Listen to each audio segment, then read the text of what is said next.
खबरों का lunch box. नमस्कार, आदाब, सत श्री अकाल। मैं हूं आपके साथ अभिषेक गुप्ता और आप सुन रहे हैं खबरों का लंच बॉक्स।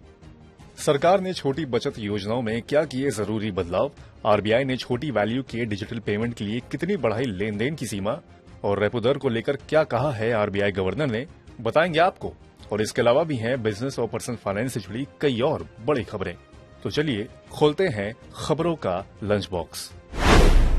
तो लंच बॉक्स में पहला टिफिन खोलते हैं तो पोस्ट ऑफिस में सेविंग अकाउंट खोलने वालों के लिए बढ़िया खबर है। सरकार ने छोटी बचत योजनाओं में कुछ जरूरी बदलाव किए हैं। अब डाक घर बचत खाते से 3 लोग जुड़ सकेंगे। पहले पोस्ट ऑफिस अपने ग्राहकों को ज्वाइंट खाते में केवल 2 लोगों को ही एक साथ खाता खोलने की सुविधा देता था, जिसे बढ़ाकर 3 कर दिया गया है। यानी परिवार के 3 सदस्य एक खाते के साझेदार होंगे। वहीं डिजिटल पेमेंट से जुड़ी एक बढ़िया खबर है। आरबीआई ने यूपीआई लाइट वॉलेट के जरिए ऑफलाइन किए जाने वाली छोटी वैल्यू के डिजिटल पेमेंट के लिए लेन देन की सीमा पहले के 200 रुपए से बढ़ाकर 500 रुपए कर दी है। ये निर्देश तत्काल प्रभाव से लागू होगा। इसमें कहा गया है कि छोटे मूल्य के डिजिटल भुगतान से संबंधित अन्य सभी निर्देश पहले की तरह जारी रहेंगे। दिसंबर 2022 में फीचर फोन में ऑफलाइन भुगतान सुविधा के लिए यूपीआई लाइट को पेश किया गया था। लंच बॉक्स में अगली खबर थोड़ी सी निराश कर सकती है आपको। आने वाले दिनों में रेपो रेट में बढ़ोतरी हो सकती है। आरबीआई गवर्नर शक्तिकांत दास ने इसके संकेत दिए हैं। उनका कहना है कि अगर खाने पीने की चीजों के कीमत में तेजी का ओवरऑल महंगाई पर असर पड़ता है तो रेपो रेट में बढ़ोतरी हो सकती है। साथ ही कहा कि खाने पीने की चीजों की कीमतों के आगे भी व्यापक महंगाई पर दबाव बनाने और महंगाई बढ़ने को लेकर जो आशंका है उसे नियंत्रित करने के लिए जोखिम को पहले से ही भांपने और उससे निपटने के लिए तैयार रहने की जरूरत है। लंच बॉक्स के अगले टिफिन में घर खरीदारों के लिए बढ़िया खबर है।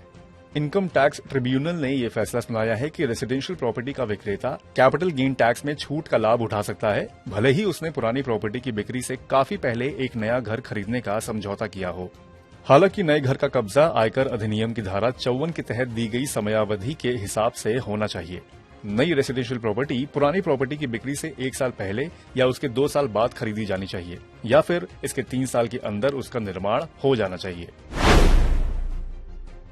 अगली खबर प्याज से जुड़ी हुई है। गुरुवार को नासिक में 3 दिनों की हड़ताल के बाद प्याज की नीलामी शुरू तो हुई, लेकिन दाम कम मिलने की वजह से कुछ देर बाद ही नीलामी रोक दी गई। करीब 500 किसानों ने मुंबई आगरा हाईवे पर प्रदर्शन कर वहां यातायात भी रोक दिया।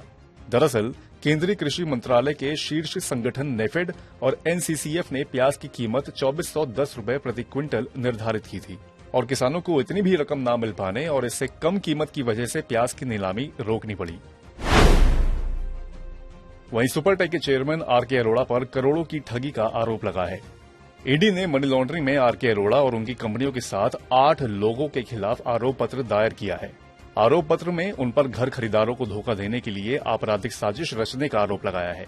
उन पर कम से कम 670 घर खरीदारों को 164 करोड़ रुपए की धोखाधड़ी करने का आरोप लगाया गया है। और लंच बॉक्स के आखिरी टिफिन में क्या है, चलिए जानते हैं। केंद्रीय सड़क परिवहन और राजमार्ग मंत्री नितिन गडकरी 29 अगस्त को टोयोटा की इनोवा कार के 100% एथेनॉल ईंधन वेरिएंट को पेश करेंगे। पीटीआई के मुताबिक ये कार दुनिया की पहली BS6 stage 2 electrified flex fuel वाहन होगी। केंद्रीय मंत्री व्हीकल मैन्युफैक्चरर्स को ऑल्टरनेटिव फ्यूल से चलने वाले और ग्रीन व्हीकल लाने के लिए प्रोत्साहित कर रहे हैं। उन्होंने पिछले साल हाइड्रोजन से चलने वाली car Toyota Mirai EV launch की थी।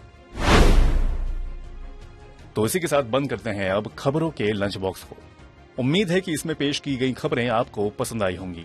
अगर ऐसा है तो हमें कमेंट करके जरूर बताएं।